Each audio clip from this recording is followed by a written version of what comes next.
Hello friend, how are you? Welcome to Tripan Study Center. Today we are going to do the chapter of social science and highlighting each and every point of it. Let's see what is our topic today. Impact of decline of feudalism. Impact of decline of feudalism here. During the Middle Ages, one of the most important institutions was a feudalism. There is a most important institution via feudalism. You have a read about it is a detail in a preview lesson. Feudalism as an institution flourished in Europe for many centuries.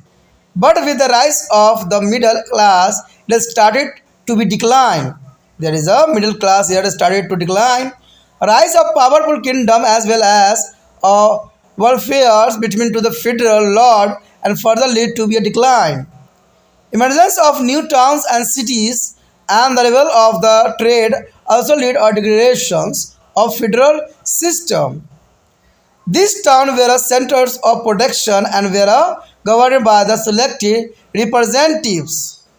The atmosphere of the town was free from federal destruction and control as people were free to go anywhere and to be take up any profession. You know that there is a most important point here. The atmosphere of the town was there free from federal destruction and control as a people were free to go anywhere to be take up any profession. The town attractive artisans and peasants from a rural area because they provide better prospect of living and acting as a refuge from a federal the explorations. And this town or city encourage their production of many crops such as a cotton, sugar cane. There is a here important encourage there is a production of cotton and sugar cane. Peasant where is a paid is the case from their product. The manufactured goods were sold in the market where money was the medium of exchange. The Lord began to accept many for their vessels as instead to a service, as there also needed to make money to buy of various luxury commodities. There is a various luxury commodities, and this lead to there is a rise of a powerful merchant class on this period of time. They now began to aspire for a higher status in the social hardships.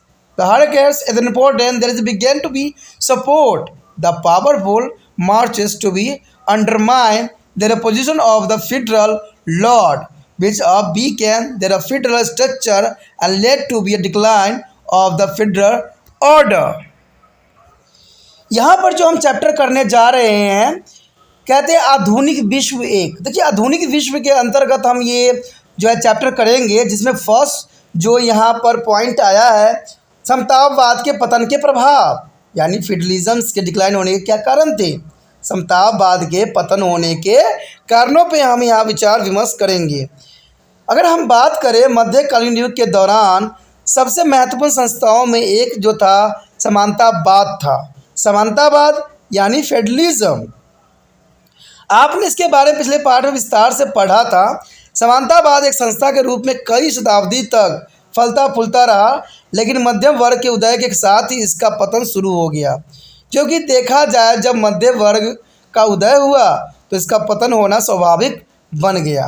कहते हैं शक्तिशाली राजाओं के उदय तथा समाजवादी स्वामियों में आपस में युद्ध होने से इसका पतन जो है शुरू हो गया और नए नगरों और शहरों के उदय होने तथा व्यापार के जो है पुनरुद्धार से जो है समानतावाद का विघटन भी देखने को बखूबी मिला और ये नगर उत्पादन का केंद्र भी थे तथा इन पर जो है निर्वाचित प्रतिनिधियों का नियंत्रण भी पूरी थी और इन नगरों का वातावरण और नियंत्रण समानती प्रतिबंधों से मुक्त था, क्योंकि लोग कहीं भी आने जाने तथा कोई भी व्यवसाय करने के लिए स्वतंत्र थे। तो ये बात काफ़ी महत्वपूर्ण है समानतावाद, क्योंकि इस समय जो लोग थे कहीं भी आने जाने के लिए स्वतंत्र थे और कोई भी व्यवसाय अपनाने के लिए भी स्वतंत्र थे। तो ये काफ़ी महत्वपूर्ण बात आता है और ज़रूरी भी आता है।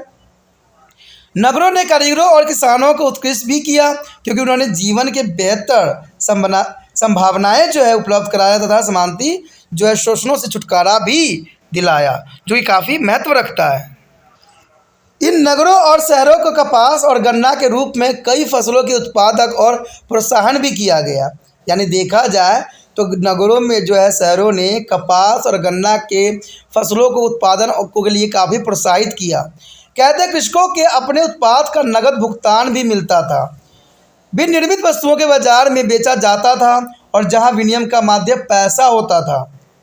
स्वामियों ने अपने जागीरदारों से जो है सेवाओं के बजाय पैसा लेना शुरू कर दिया, क्योंकि विभिन्न उपभोग की वस्तु खरीदने के लिए उन्हें भी पैसे की आवश्यकता होती थी।